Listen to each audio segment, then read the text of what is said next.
The ballroom of the Waldorf history shimmered with deliberate excess, gilded chandeliers hanging like jeweled crowns from the vaulted ceiling, their soft golden light washing over a sea of tuxedos, satin gowns, and polished egos. In one corner, a string quartet coaxed a graceful waltz from their instruments, while laughter rose and fell beneath the crystal fixtures, and servers drifted through the room with silver trays of champagne and perfect little bites arranged like art. It was meant to be a night of victory. Heliosite Technologies had just gone public in one of the most talked-about IPOs of the decade, and the world's eyes were fixed on this celebration. Investors, tech titans, and media power players gathered to toast the company's impossible rise. At the center of it all stood Jonathan Rains, 32, founder and CEO, sharp in a black tuxedo that fit him like armor, every gesture controlled, every smile measured, the picture of calm confidence. Up close, though, the truth was etched in the small details. The faint lines at the corners of his mouth, the quiet strain in his jaw, the heaviness in his eyes that came from years spent pushing uphill against doubt, coming from a New Jersey orphanage with nothing but a scholarship, a ruthless mind, and an unforgiving refusal to fail. He had climbed to the top of the tech world, yet even at its summit, a restless unease gnawed beneath the surface, a sense that something about all of this was off, that there was a cost he had not yet calculated. At the edge of the room, Aurora Lane moved carefully among the guests with a tray balanced in one steady hand, her blonde ponytail tied high and tight, bouncing with each step in a way that made her look younger than the sharp, watchful light in her green eyes. To most, she was just another server in a neat uniform, but beneath the practiced politeness there was a tight coil of urgency and fear. The Waldorf was her night job. The wages stretched to cover rent, food, and the needs of her 6-year-old sister, Maya, who was waiting down the hall in the staff room, legs swinging from a worn bench, pink dress crumpled, clutching a picture book while she waited for Aurora to finish her shift and walk her home. Tonight, though, the plan had cracked. Only minutes earlier in the narrow staff corridor, Aurora had taken a shortcut and heard what she was never meant to. Voices, male, low, urgent, bleeding through a door left slightly ajar, talking about a plan, a name she recognized instantly, Jonathan Rains, and a drink that carried more weight than alcohol. Her hands had started to shake then, but she forced them still. There was no time for panic. She had moved back into the ballroom, weaving between guests, heart pounding so hard she could feel it in her throat. On the small stage near the front, Jonathan had stepped toward the podium, crystal flute in hand, the room preparing for the expected speech, the expected toast. Aurora quickened her pace, just as he lifted the glass. She closed the distance, allowing herself to stumble with carefully staged clumsiness. "Oh, I'm so sorry," she blurted, letting her tray tilt just enough to bump his arm. The champagne sloshed up and over the rim, splattering onto the floor and speckling the sleeve of his tuxedo. Jonathan flinched, more surprised than annoyed, but held his composure easily. "I'm terribly sorry, sir," Aurora repeated, setting her tray slightly aside with one hand while pulling a folded cloth from her pocket with the other. She dabbed at his sleeve, awkward, apologetic, head bent in a posture of embarrassment, and in that small pocket of movement where no one else's attention lingered, she pressed a tiny folded note into his free hand. She didn't wait for a reaction, didn't risk eye contact. Still murmuring apologies, she retreated into the crowd and disappeared before he could ask a single question. For a moment, Jonathan simply watched the spot where she had vanished, then looked down at the scrap of paper she had left behind. His fingers unfolded it slowly, the paper still warm from her grip. In hurried, tight handwriting, the message stared back at him. "Do not drink. Leave now. They know you found out the truth." The words landed with far more impact than the spilled champagne. His breath stalled in his chest. He lifted his gaze again, sweeping it over the ballroom. The same faces that had just been laughing, congratulating, posing for photos, lifting glasses in his honor. Only now, something in the room felt different. Certain glances lingered just a little too long. Certain smiles seemed too precise. The air itself heavier, like a set being lit for a scene he hadn't rehearsed. He suddenly felt less like the host of the evening and more like the focal point of a play whose ending had already been written without him. He folded the note with deliberate calm, slipped it into the inner pocket of his jacket, and set the untouched champagne flute down on the nearest table, his face still relaxed, his posture easy. Then he stepped down from the podium, threading through groups of guests with the slow, confident stride of a man making small talk before his big speech. To anyone watching, he was just circulating. To him, every step was calculation. Near the far edge of the ballroom, he caught sight of the waitress with the ponytail making her way toward the staff corridor, shoulders hunched just slightly as if bracing for something. He closed the distance with measured ease. She was a step from the exit when she felt someone at her back. "Don't turn around," Jonathan said, his voice low and close enough that only she could hear. "I read your note."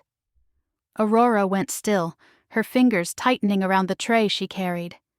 "I need you to come with me," he continued, his tone controlled, all urgency tucked beneath the surface. "We'll talk, but not here." He reached for her hand, not yanking, not panicking, just a firm, steady touch. She glanced down, startled, then slowly turned her head to look up at him. His expression was composed, a faint, pleasant smile on his face, the look of a man escorting a guest, not fleeing danger. She gave the smallest nod. Together they walked toward the back of the ballroom, Jonathan wearing the easy charm of a host showing someone around, Aurora matching his pace while her heart hammered. Before they reached the side doors, a man in a charcoal suit, one of the board members, stepped into their path, mouth curved in a knowing smirk. "Jonathan," he said smoothly, "sneaking off already?" Jonathan didn't release Aurora's hand. "I'll be right back," he replied with a friendly smile. "Just giving my guest here a quick tour." The man's eyes flicked over Aurora, eyebrow arching. "A tour, Without missing a beat, Jonathan stepped closer to Aurora and slid an arm lightly around her waist, leaning in as if sharing something playful against her ear. "Too many eyes," he murmured under his breath, meant only for her. "Not enough air." The board member hesitated, then laughed and shook his head. "Fair enough. Just don't miss your big toast." "Wouldn't dream of it," Jonathan said, flashing an easy grin. Aurora mirrored a faint, polite smile, adding a small tilt of her head that completed the illusion. It was enough. No one followed them. They slipped through the side doors into a dim hallway that led toward the staff areas, the sound of music and mingled voices dulling behind them until it became only a distant hum. Jonathan's hand tightened once more around hers. "Where's the service elevator?" he asked quietly. Aurora lifted her free hand and pointed down the corridor. They moved quickly, her steps light and nervous, his stride purposeful and unhurried on the surface, but carrying an urgency she could feel. Inside the elevator, the doors slid shut with a soft chime, sealing off the noise of the ballroom. For the first time since the note, they were alone. Aurora leaned back against the cool metal wall, trying to steady her breathing. Jonathan hit the button for the basement level, then turned to face her as the elevator began to descend, the enclosed silence pressing in around them. "Talk," he said, not unkindly, but with a directness that left no room for evasion. Aurora swallowed and nodded. When she spoke, her voice trembled slightly, but her words came fast, driven by urgency. "I overheard two men talking in the VIP lounge behind the ballroom, in that little private area off the service hallway," she began. "One of them, I'm pretty sure, is on your board. They were talking about you, saying you'd found something you weren't supposed to see. One of them said, 'It ends tonight.'" Jonathan's jaw tightened, the muscle along the side of his face ticking. "I wasn't supposed to be near there," she continued, "but I cut through the service corridor to get ahead, on refilling trays. The door was open just a crack.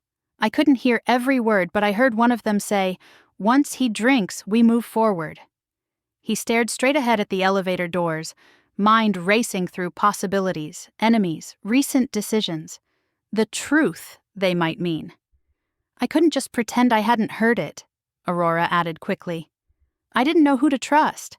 I don't know your world or your people. I didn't even know if you'd think I was crazy. Jonathan turned his head toward her, and for the first time she saw something in his eyes she did not expect. Neither cold suspicion nor detached authority, but a quiet, focused gratitude. You did the right thing, he said, voice low. The elevator dinged and the doors slid open onto the service level, revealing a dim, concrete hallway smelling faintly of metal and detergent. Jonathan stepped out first, scanning the corridor with a quick sweep of his gaze, then looked back at her. Come on, he said. We don't have long. The storage room they slipped into off the main service corridor was poorly lit, its concrete walls lined with stacked banquet chairs, folded linens, and towers of crates filled with bottled water, the air cool and faintly dusty, the kind of place no one paid attention to. Exactly the kind of place they needed right now.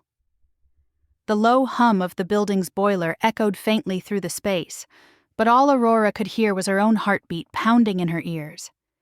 Jonathan closed the door behind them, locking it quietly. He scanned the room once, then turned to face her. Tell me everything, he said, his voice low and calm. Aurora nodded, still catching her breath, her hands twisted nervously in front of her, fingers wringing the edge of her apron. It happened maybe 20 minutes before the toast, she began. I was cutting through the back hallway, just trying to save time. There's a shortcut near the kitchen that leads past the VIP lounge. The door to the lounge was open just a crack. Jonathan listened intently, his expression unreadable. I wasn't trying to eavesdrop, she continued quickly, but I heard voices angry, low, so I stopped. She swallowed hard, reliving the moment. There were 3 men inside. 2 I didn't recognize, but the third, I realized it was Mr. Coburn. I've seen him at the hotel before. He's on your company's board, isn't he? Jonathan gave a slow nod. Vice chairman been with Heliosite since the beginning. Aurora's voice dropped to a whisper. They were talking about you. His jaw tightened, one of the men said. She paused, trying to recall the exact words. He said, he thinks he can hide the internal report at home. It all ends tonight. That champagne will be his last. Jonathan didn't react, but his gaze sharpened. Then the other one said something like, we'll sign the new contracts the moment he's gone. If we don't move now, everything he uncovered will destroy us. Aurora shook her head. I didn't understand what they meant at first, but it was clear they were planning to get rid of you tonight. A heavy silence settled over the room. Jonathan turned away, bracing his hands on the edge of a storage shelf. He exhaled slow and long. I knew something was wrong, he said quietly. I just didn't realize how far they'd go. He straightened and looked at her, his voice steady. About a week ago, I was reviewing a quarterly audit when I noticed some inconsistencies in one of our subsidiary accounts, specifically a charity branch we set up 3 years ago. He paced slowly as if organizing his thoughts aloud. On the surface, everything checked out, but the deeper I looked, the worse it got. Fake vendors, inflated expenses, money meant for outreach and medical grants siphoned off into private accounts. Aurora's eyes widened by Mr. Coburn. I do not have definitive proof yet, Jonathan replied. But I traced enough of the paper trail to know this wasn't just negligence. It was deliberate. He paused, then added, I was planning to take it to the board next week. I thought I had time to build the case. Aurora stepped closer, her voice shaking slightly, but someone found out. Jonathan gave a slow, grim nod. 3 days ago, I got an anonymous message. Just one sentence. Drop it or you'll regret it. I thought it was just a threat. Empty words. I've had worse thrown at me over the years. He looked down at the floor, his voice softening. I underestimated how much was at stake and how far they'd go to protect it. Aurora's hands were still trembling. If I hadn't overheard them— You did, Jonathan interrupted gently. You acted. You warned me. That alone might have saved my life tonight." Their eyes met. For a moment they stood in silence, the weight of what had almost happened, pressing in from all sides. Somewhere above them the sound of music still echoed faintly from the ballroom, but down here in this hidden corner of the hotel the air was colder, the stakes infinitely higher. "We cannot go back up there," Aurora whispered. "No," Jonathan agreed, "but we are not going to run either." He reached into his jacket and pulled out the folded note she had given him. "This changes everything," he said. "Now we move carefully, and we move together." Jonathan stood still for a long moment, processing everything. Aurora had just told him. The room around them felt tighter now, as if the walls themselves understood the weight of the truth. "We cannot stay here," he finally said. "We need to get you out of this building." "Quietly!" Aurora looked down nervously, twisting her fingers. I can't leave yet," she said. "My sister Maya, she's waiting for me at the back entrance. I told her I'd be done by 10 Tau." Jonathan's expression softened. "She's here in the hotel." Aurora nodded. "She always comes with me when I work night shifts. I don't have anyone else to watch her." He looked toward the door, his voice now calm but decisive. "Then we go get her now." He led Aurora through a series of narrow service corridors, bypassing the main elevator shafts and security stations. Every corner they turned felt like a new risk, every echo behind them a possible danger. But Jonathan remained composed, his presence grounding Aurora even as her heart raced. At the end of one hallway, they reached the emergency stairwell. Jonathan pushed open the heavy steel door and motioned for her to go first. The stairwell was dim and industrial, smelling faintly of dust and old concrete. They descended in silence, footsteps soft and urgent. At the bottom, he led her through the employee-only exit that opened into the narrow alley behind the hotel. The air outside was sharp and cold, and Aurora's breath rose in small clouds. "There," she whispered, pointing to the far end of the alley. A small figure sat on a bench tucked into the shadows, legs swinging, wearing a pink dress that stood out like a petal in the dark. "Maya," Aurora called gently, breaking into a light jog. The little girl looked up, beamed, and ran toward her sister, arms outstretched. "I was starting to get cold," she said, her voice light and innocent. Jonathan followed behind, silent, watching them. Aurora bent down and hugged her sister tightly. When she looked up, Jonathan was already removing his tuxedo jacket. Without a word, he knelt in front of Maya, draped the jacket around her small shoulders, and gently pulled it snug. "Sorry we're late," he said, his voice soft and warm. "But your sister just did something very brave." Maya looked up at him with wide eyes. "Is she in trouble?" "No," he smiled. "She helped someone. She helped me." Ma blinked, then nodded solemnly, as if she somehow understood more than her ears allowed. She reached out and took Jonathan's hand, small fingers wrapping around his. Aurora stood motionless for a moment, overwhelmed. The cold night, the fear, the uncertainty, all of it had crushed down on her shoulders for so long. And yet, here was this man, powerful, composed, and now crouched beside her sister, treating them like they mattered. No one had ever done that before. Jonathan stood gently lifting Maya into his arms. "We're not going home just yet," he said, looking at Aurora. "But you're both safe now." She nodded, unable to speak, her throat thick with emotion. Jonathan reached into his pocket and pulled out his phone. He stepped a few feet away, dialing quickly. "Mark, it's me," he said, his tone quiet but firm. "I need you right now. No questions." Back alley entrance of the Waldorf. He paused, listening. "Yes, and bring your bag. We may not have long." He hung up and turned back to them. "A friend of mine is on his way. Someone I trust. He used to be NYPD, left the force a few years ago. Got tired of the red tape. He's a private investigator now. Smart. Careful. Name's Mark Dalton." Aurora nodded slowly. "And you trust him?" "With my life?" Jonathan said. She looked at him, really looked. For the first time, her eyes met his without fear, without distance. Something unspoken passed between them, something simple and human. Trust, and maybe the beginning of something even more. The black SUV rolled quietly through the Manhattan streets, away from the glittering lights of the Waldorf Astoria and into quieter neighborhoods. Aurora sat in the back seat with Maya curled against her, already dozing off beneath Jonathan's jacket. Jonathan sat beside them, silent, his thoughts clearly elsewhere. They arrived 20 minutes later at a modest brownstone nestled between two towering glass buildings. It was the kind of place that went unnoticed, a structure with charm but no extravagance. Jonathan led them up a narrow staircase and unlocked the door to a second-floor apartment.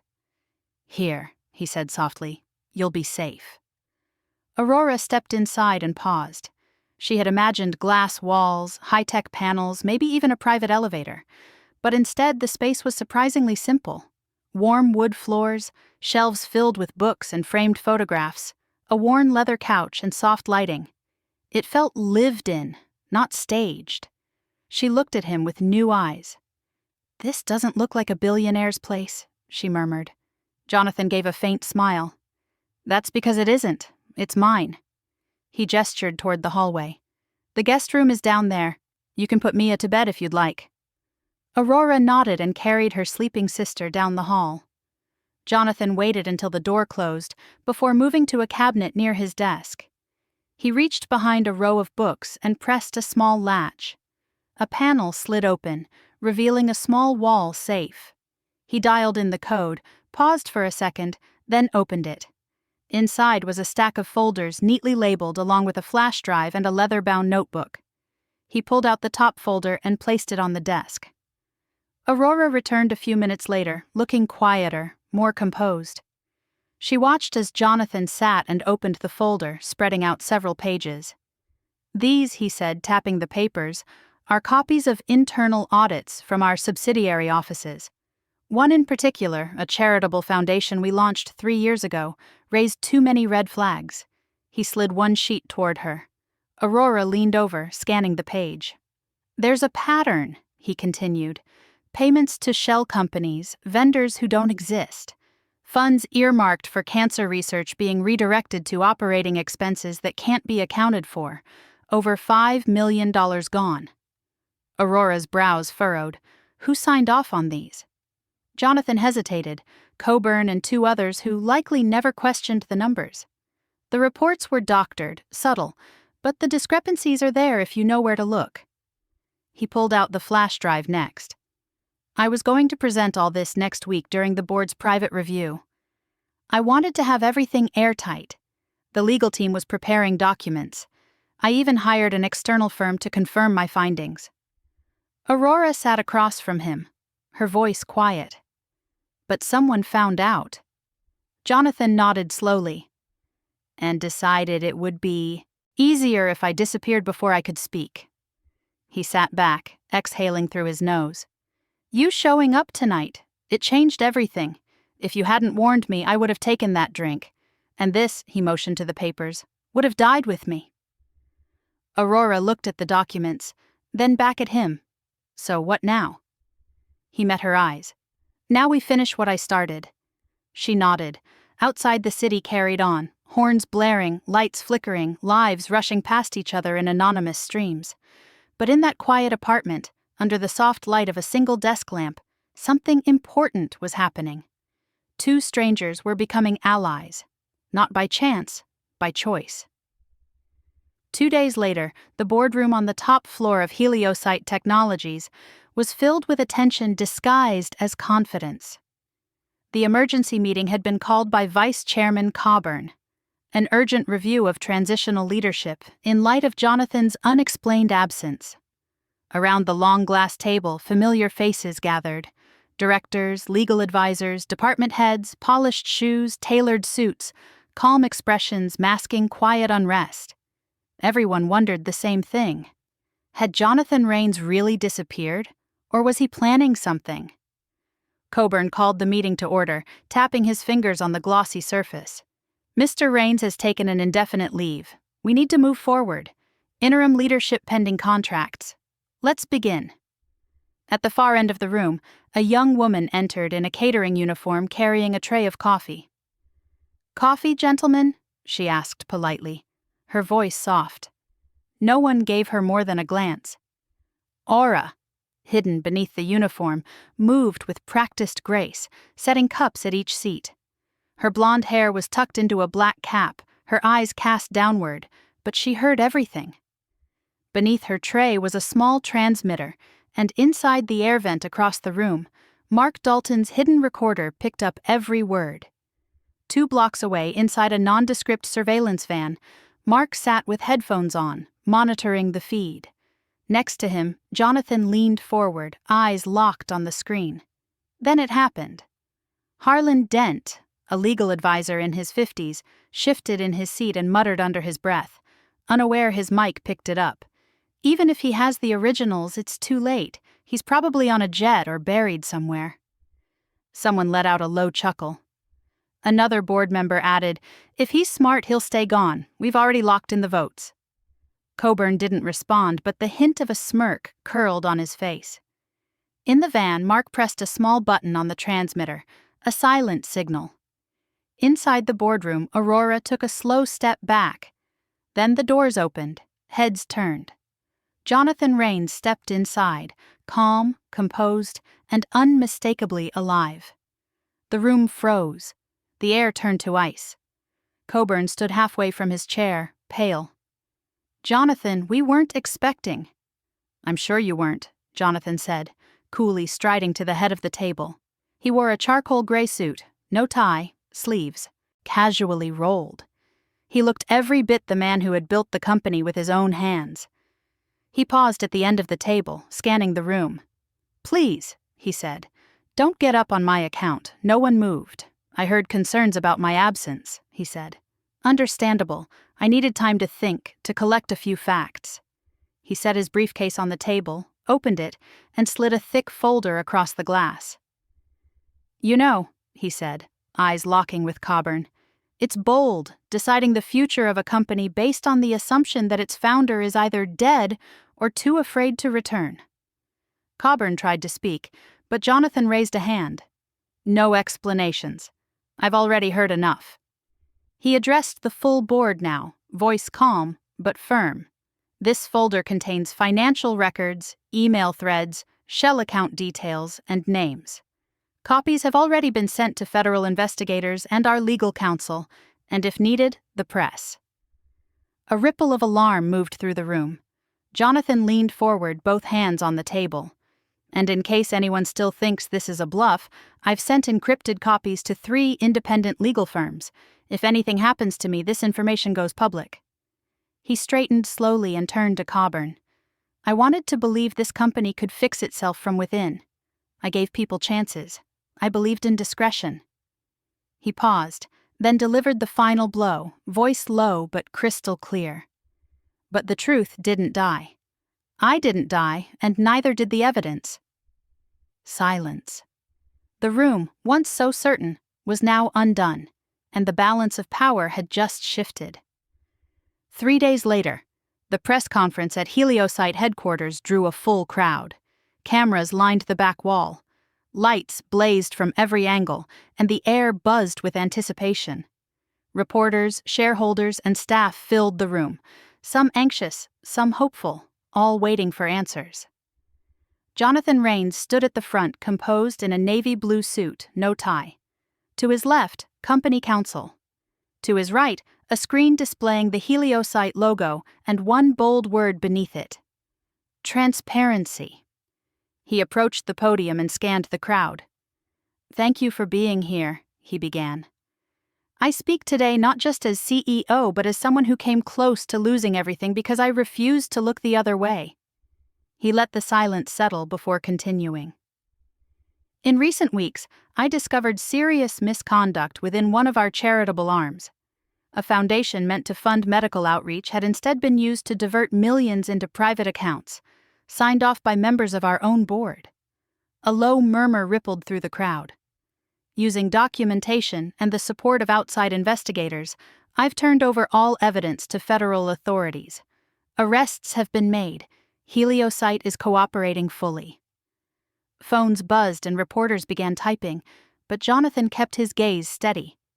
This moment isn't only about corruption, it's about courage, about choosing truth when silence feels safer. He paused, then gestured to the edge of the stage. None of this would have been possible without one person, someone who saw something wrong and chose to act. All heads turned as Aurora Lane walked onto the stage. She wore a simple navy dress. Her blonde hair fell in soft waves, her posture composed. Though nervous, she held her chin high. The event host took the mic and smiled. "This is Aurora Lane, a part-time waitress who refused to stay silent. In doing so, she saved not only the life of our CEO, but the future of this company." The room erupted in applause. Aurora hesitated. Then Jonathan held out his hand. She took it. As they stood together, the applause grew louder. There was no hierarchy between them now, just mutual respect. Then Jonathan stepped forward again. From the front row, he reached down and gently lifted a small figure onto the stage. Maya, in her familiar pink dress, clutching a tiny stuffed bear. The room went quiet. Maya blinked under the lights, looking up at Jonathan with wide eyes. He knelt beside her and lowered the mic. "If we want to raise children who are brave, honest, and kind," he said, "we have to show them what that looks like." He looked toward Aurora, then back at the crowd. Sometimes it only takes one voice, one person who says, "This is wrong," when no one else will. He rose to his feet and placed Ma's hand gently in Aurora's. The three of them stood side by side, an unlikely trio, united by truth. And in that moment, the applause returned, not out of politeness, but from something real. It was thunderous, rising to fill every corner of the hall. It was applause for truth, for courage, for light, and for the people who choose to see and say what others are afraid to. Maine slightly changes Coro or rewrite Coro. Paris mainspring drifted back into New York on soft winds and clouds of cherry blossoms, washing pale color over the city that had spent months wrapped in steel gray. Inside Heliosite, the change was just as real. In the weeks after everything came to light, the company had been stripped down and rebuilt from the inside out. Toxic leaders were removed, shadowy deals dismantled, and policies rewritten not just for appearance but for protection. Trust, once fractured and fragile, began to knit itself back together, one conversation, one decision at a time.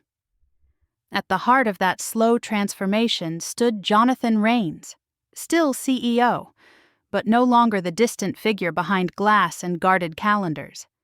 He walked the floors now, stopping at cubicles and break rooms, listening in a way that didn't feel performative, shaking hands with interns and janitors with the same intention he brought into a boardroom. Whenever he needed to remember why he had chosen to stay and fight rather than walk away, he found himself drifting toward the employee relations office, the small, warm space where Aurora Lane now worked full-time. Aurora had been offered flashier positions, media roles, public-facing titles, jobs that came with spotlights and headlines, but she chose the one place where she felt she could actually change lives. Her days were spent advocating for entry-level staff, part-timers, interns, and the quiet workers on the edges of the org chart, the people she understood down to the bone because she had once been exactly like them. She didn't just excel at the job, she transformed it. Her ability to sense when someone was afraid to speak, to coax out what they didn't know how to say, made her indispensable, a kind of emotional compass in a building full of data and strategy. At a private dinner, Jonathan once told a colleague that you could try to build the smartest systems in the world, but what Aurora had, what he called her empathy radar, was something no algorithm would ever replicate. Maya, meanwhile, bloomed in her own way. Backed by a full scholarship from Heliosite's new outreach fund, she attended a prestigious prep school uptown where the hallways smelled of books and chalk instead of cleaning supplies. She still clung to her favorite pink dress and carried a backpack covered in stickers and doodles. And she filled her notebooks with stories, not of warriors with weapons, but of quiet heroes who changed the world with their words, their choices, their stubborn refusal to stay silent. Watching her race ahead on the sidewalk each morning, Aurora saw a future that had once felt impossibly far away, and Jonathan saw proof that the damage done by old choices did not have to define what came next. As the dust settled, Jonathan made another choice that surprised no one who truly knew him. He launched a nonprofit dedicated to protecting and empowering whistleblowers, people who risked careers, reputations, and safety simply to tell the truth. He named it the Echo Project, a tribute to the way one voice once released can ripple far beyond its origin. When he asked Aurora to stand beside him as co-founder, she hesitated, insisting she wasn't a leader, that she was just someone who did what she could in the moment. Jonathan only smiled and told her she had already proved otherwise. He remained on the board as a senior advisor while Aurora shaped the mission from the ground, building a network that offered legal support, education, resources, and, most importantly, a place for people to be heard without fear or dismissal. Somewhere along the way, Aurora found yet another way to speak. One quiet night, with Maya asleep beside her on the couch and the city humming low outside their window, she opened her laptop and began to write their story. She started at the beginning, with the spilled champagne and the trembling decision to slip a folded note into a stranger's hand, and followed the thread all the way to the aftermath. She titled it, "The Note That Changed Everything, From Fear to Truth," hit publish, and expected it to sink into the noise of the internet. Instead, it spread in waves. Within days, the post went viral.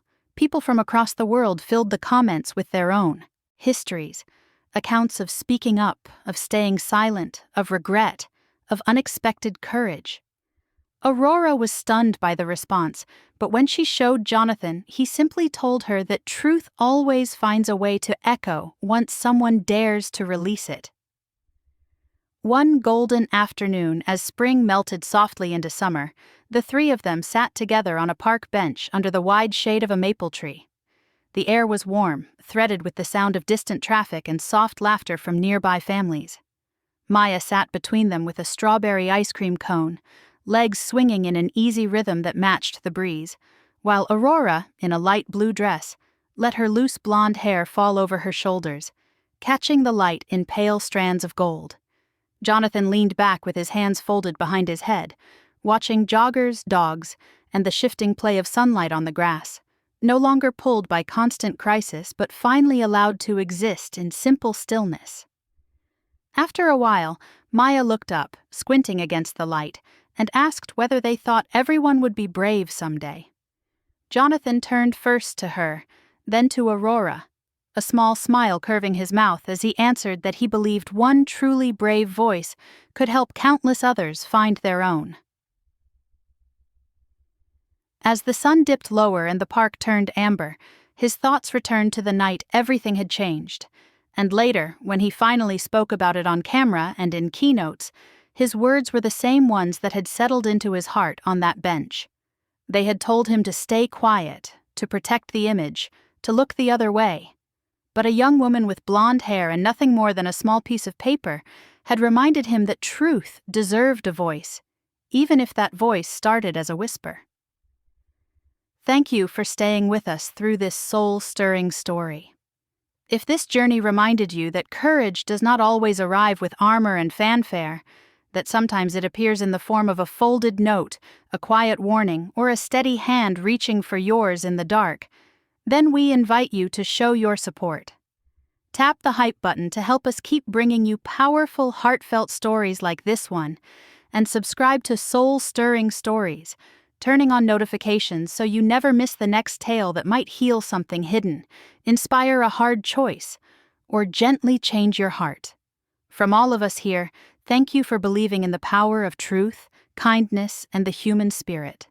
Until next time, stay kind, stay brave, and never underestimate the echo of a single honest voice.